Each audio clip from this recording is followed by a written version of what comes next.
is your thumb and your index. Your thumb will take strings 4 and 3, and your index will take strings 1 and 2.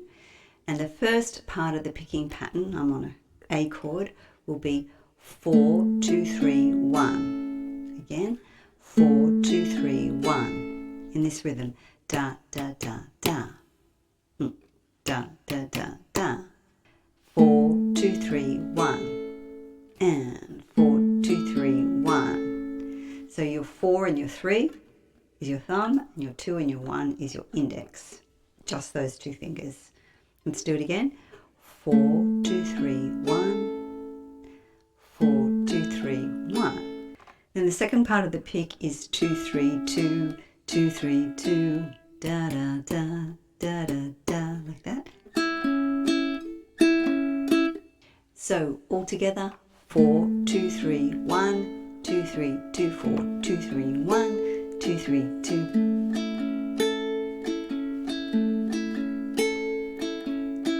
And your singing note to start with is the E string. Sing and don't.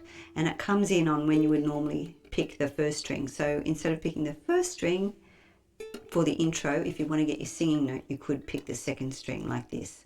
Sing and don't worry. And then go back to the one. About a thing. Let's fasten it up. 'Cause every